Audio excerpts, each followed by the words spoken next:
I came home earlier than expected because a client meeting in downtown Dallas was suddenly canceled. On the way back, I stopped to buy a bouquet of white dahlias, the kind my husband Ryan once called pretty but ordinary. I didn't bother arguing anymore. Everyone has their own sense of beauty. At the time, I still believed our differences only came down to flower preferences. The door opened and the first thing I heard was laughter. Not the innocent laughter of children or friends gathering, the kind of laughter that only belongs between two people in love. In a bedroom. I stopped in the hardwood hallway. My heart pounded as if my body already knew what was waiting upstairs. I slipped off my heels, still holding the bouquet, and quietly walked up the stairs. The house I had spent 3 years designing, every corner, every tile, suddenly felt unfamiliar. Not a single creak. I had replaced that entire staircase last summer while Ryan was on a business trip in Houston. That same trip, he told me, Megan, my college best friend, had gone to visit her aunt.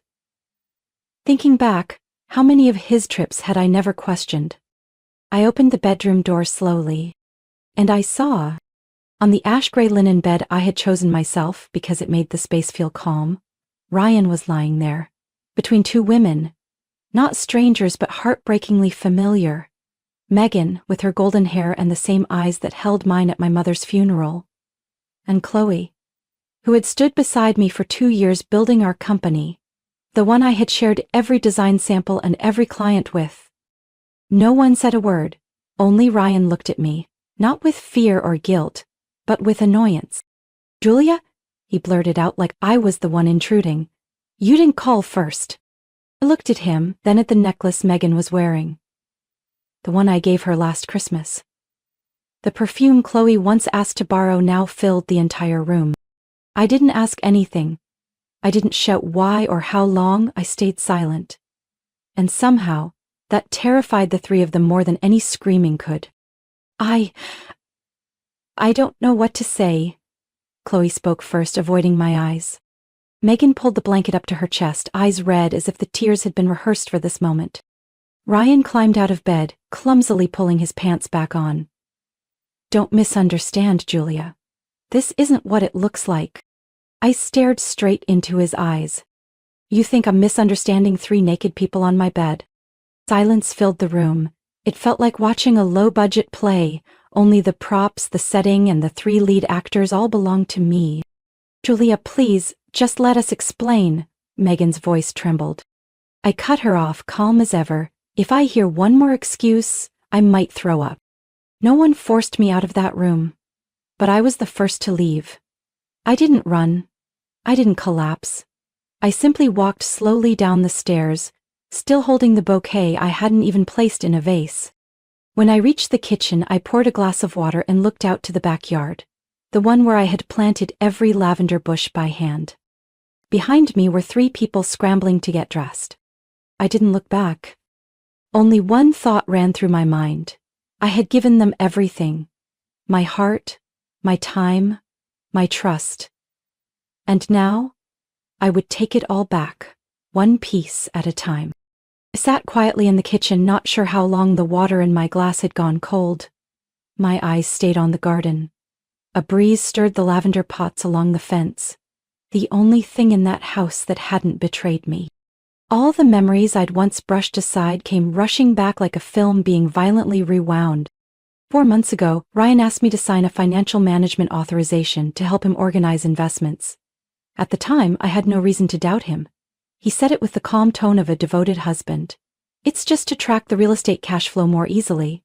I don't want you stressed about the paperwork." I smiled and signed. Looking back now, I might have handed him the last key to control everything we owned. A week later, Chloe Manning, my best friend from high school, asked to submit a design proposal under my company's name for a potential client in Austin. She said she hadn't officially registered her business yet and needed credibility. I agreed without hesitation. We had shared late-night wine, back-to-back revisions. I never thought she'd work behind my back. Last month, Megan borrowed $60,000, saying she urgently needed to pay off her father's medical debt. I didn't ask questions. I wired the money that night, no contract, no receipt. She had once sobbed in my arms when her mother passed. I believed she'd never take advantage of me. Each request made sense, every excuse sounded reasonable, but I failed to see what hid behind the curtain. Last week, I received a call from a major client in New Orleans. I had designed their lakeside vacation home the year before. They asked bluntly, "Julia, are you still involved with the project, or are we moving forward with Jenna Design & Co. as confirmed?" Jenna? Thought they had the wrong name. But after a few follow-ups, I found out Chloe had been presenting herself as the creative director and had sent out my entire portfolio with my projects under the label Elite Interiors. A name we once joked about after a few glasses of wine. Now, it was real. Without me. I didn't confront anyone. I didn't create a scene. I started digging. Old emails, messages, calendars, all the little things I'd overlooked. And it all came together, sharp and clear. The investment agreement with Ryan, the one he called temporary, had a clause stating that if I didn't respond in writing within 60 days, full control would default to him. I hadn't responded. Because I hadn't read it carefully. The money transfer between Megan and me was actually forwarded to a joint account she shared with Ryan. I traced it through a strange email forwarded from my spam folder, where she had asked me to send the original file for the spa project in Santa Fe just to make edits easier. I never got the rights to that project back. And Chloe? She didn't just steal my designs, she also sent invitations to my most loyal clients from a personal email I once created for her, without access control. I still have the photo, where I was showing her how to present a mood board to meet international standards. I had created someone who turned herself into a distorted version of me. They didn't betray me in a single night. They had been planning this for months, maybe years. I just trusted them too much. Trusted blindly. They thought I would scream, text in rage, cry to get back our friendship or marriage. They were wrong. I didn't need answers from them. What I needed was evidence. And I knew the three of them weren't smart enough to cover all their tracks. I left the house in Dallas the very next morning. No note, no message, no phone call. I just placed the keychain back on the stone countertop. The one where Ryan used to sit for hours refining investment plans while I cooked. The last time I stood in that kitchen, I could still see Megan's lipstick stain on a red wine glass and a long strand of blonde hair draped over the wooden chair only Chloe ever used. I left in silence, but inside my head everything was moving with the force of a storm. I drove north on Highway 75, past McKinney, then turned off into a small lakeside town called Cedar Point, where I had once designed a vacation cabin for a former client. The cabin was vacant while they were in Europe for 3 months, and I still had the spare key in my purse. No one knew where I was, and I had no intention of letting them know. That same afternoon, I contacted 2 people.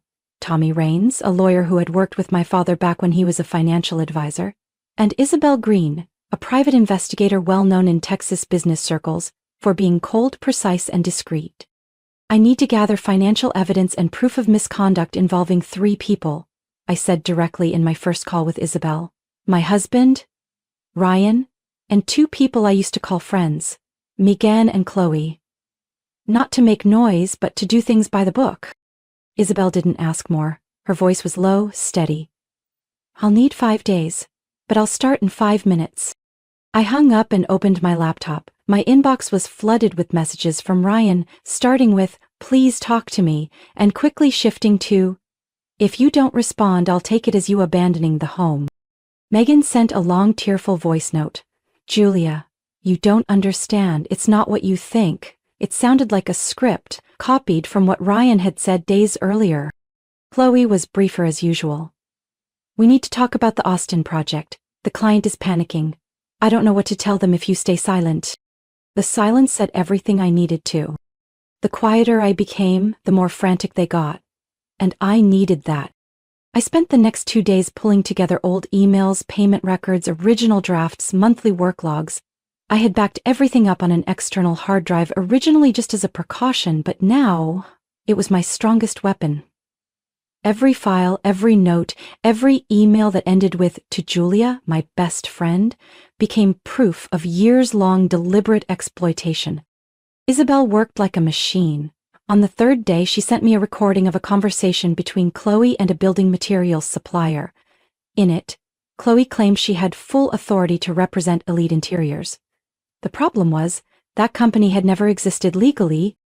On the fourth day, Tommy discovered that most of the savings account Ryan and I had contributed to was moved into a shadow investment fund, registered under South Lake Real Assets, LLC.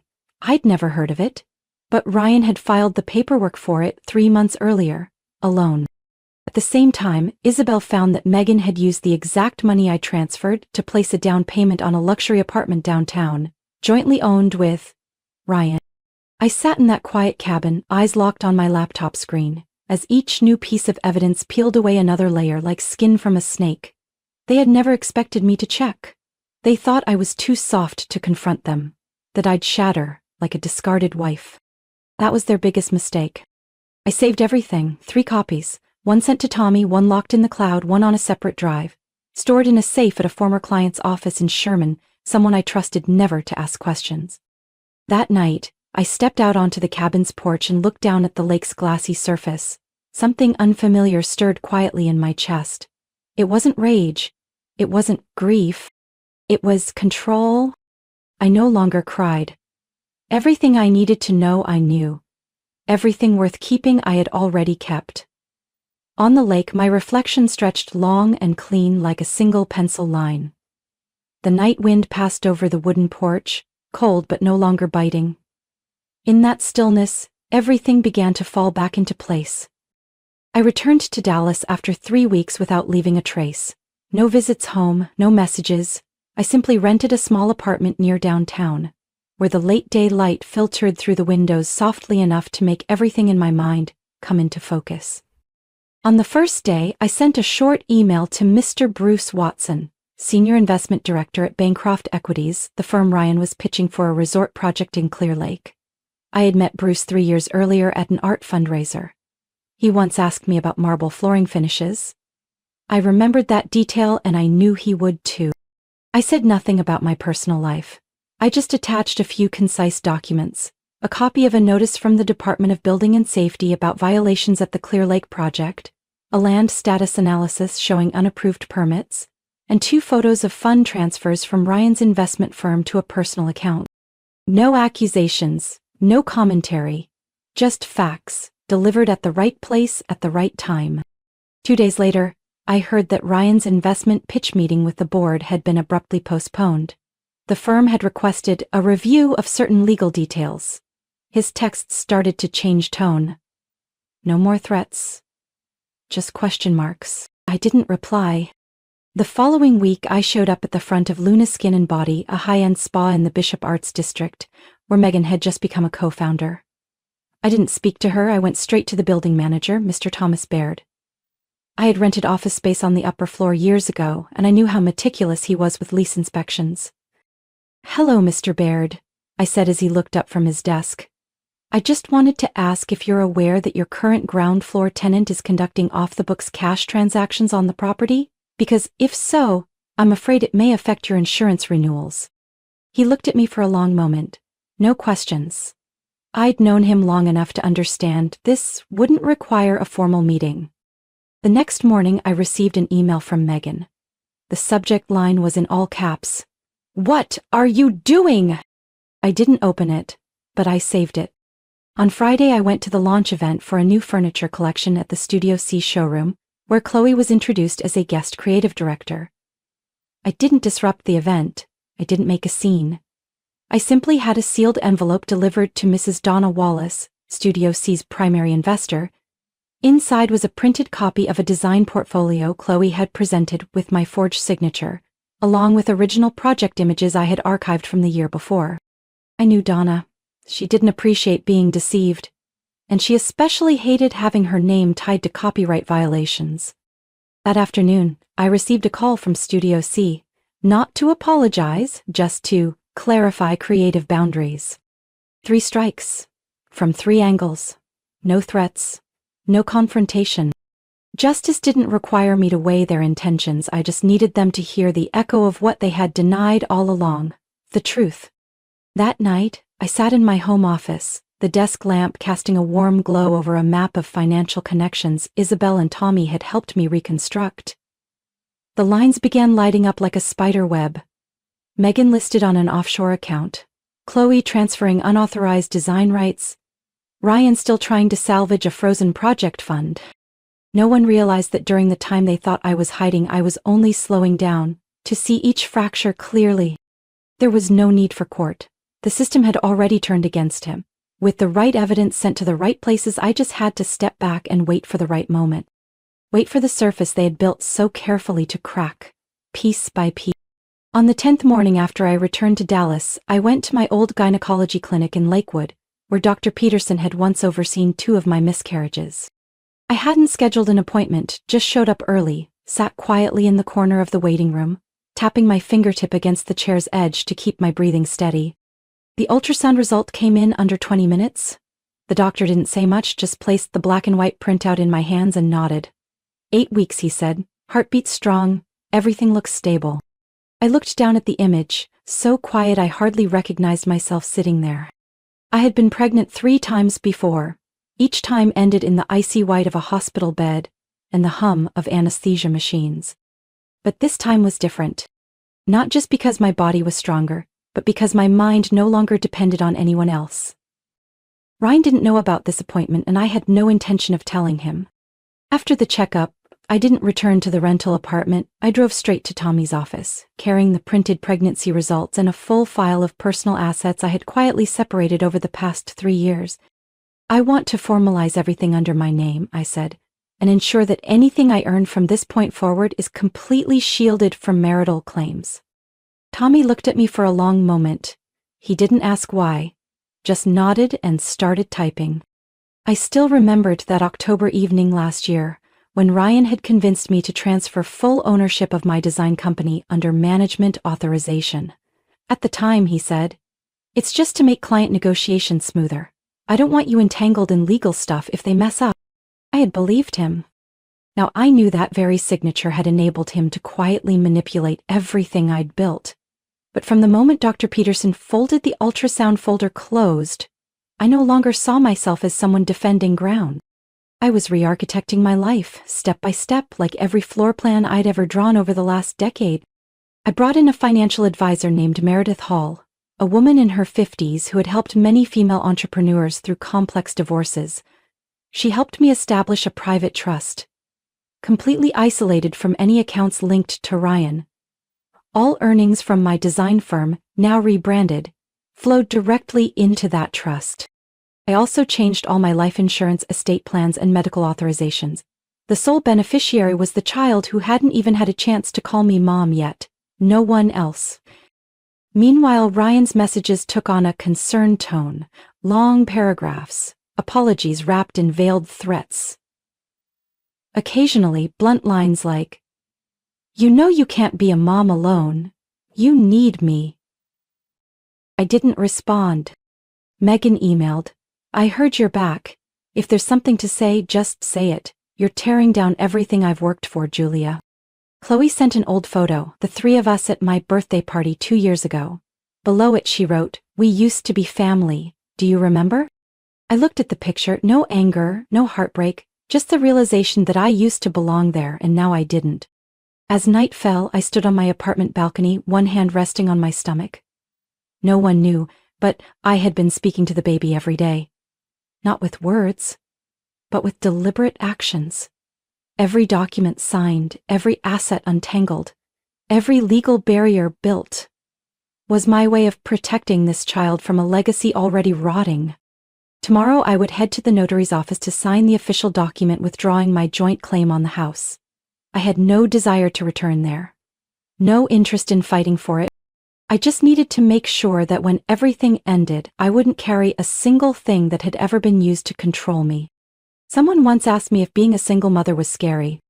I think the real fear isn't raising a child alone. It's raising a child in a home where lying has become a habit. I got a call from Tommy the attorney one afternoon in early December. His voice was calm but clear, like every word had been carefully measured. "Julia, the federal investigators just issued an official notice. Ryan's professional license has been suspended.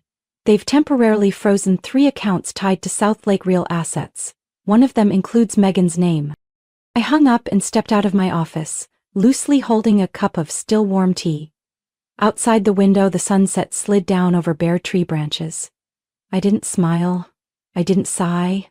I just stood still, feeling like the cold wind outside had found its way into the deepest parts of me.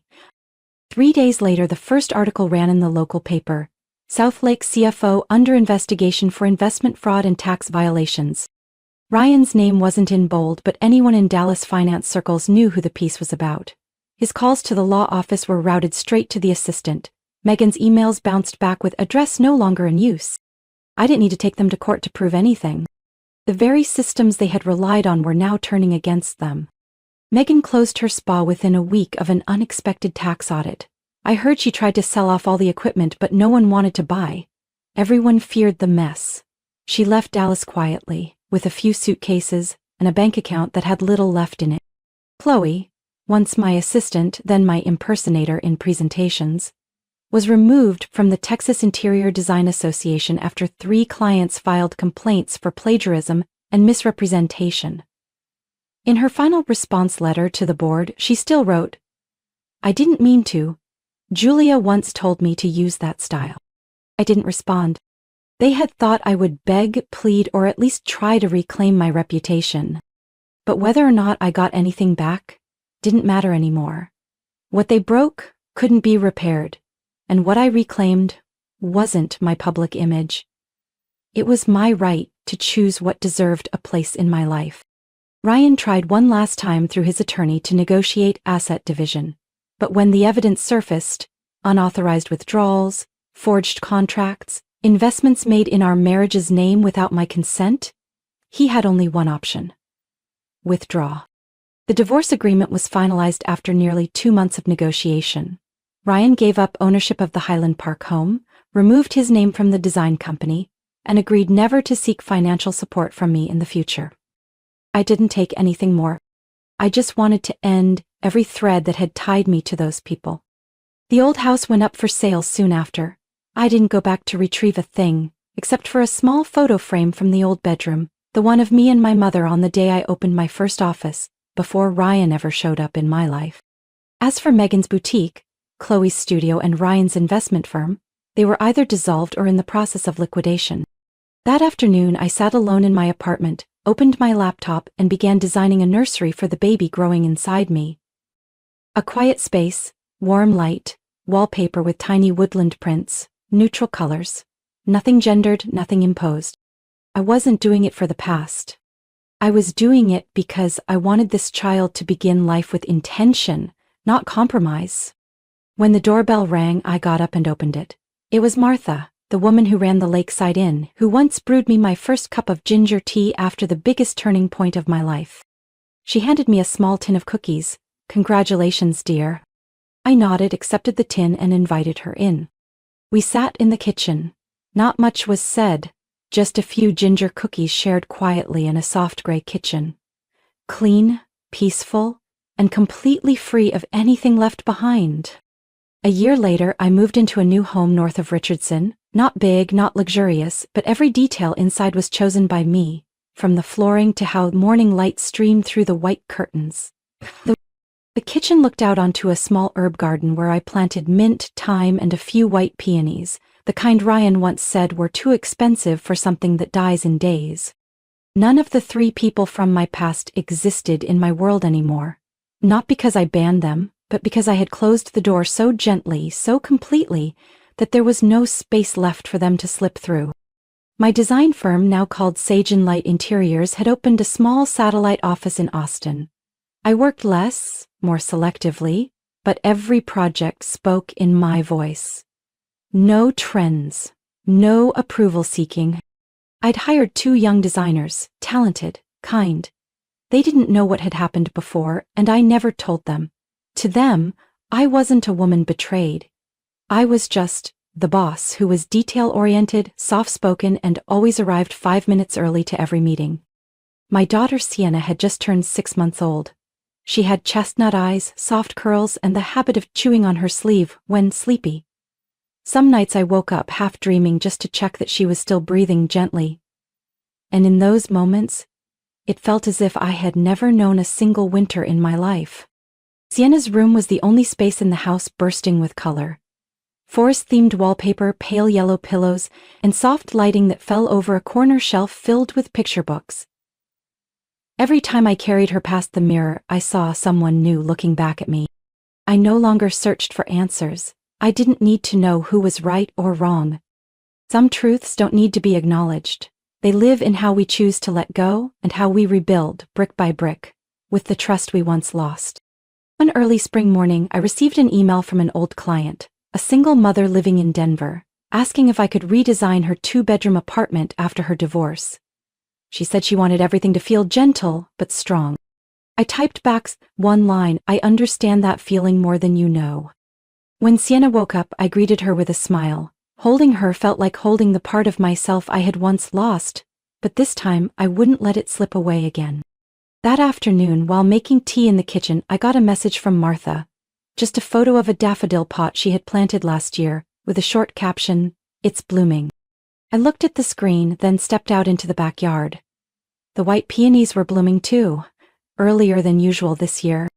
As Sienna slept in my arms, I gently brought her closer to the window, where the soft evening light touched the freshly painted walls. No other reflections stared back. Just the two of us, a new world, and a space I had built, piece by piece, with my own hands. Julia's story isn't just about surviving betrayal. It's proof of the power of calm, intellect, and self-respect when facing heartbreak. In real life, we can't control what others do with the trust we give, but we can choose how we respond, not with vengeance, but with growth and strength. Rebirth doesn't come from shouting, it comes from quiet, steady decisions. And sometimes, silence is the most powerful strike of all. What do you think about Julia's choices? If it were you, what would you have done differently? Share your thoughts below, and don't forget to follow the channel for more powerful stories about family, betrayal, and the journey of healing.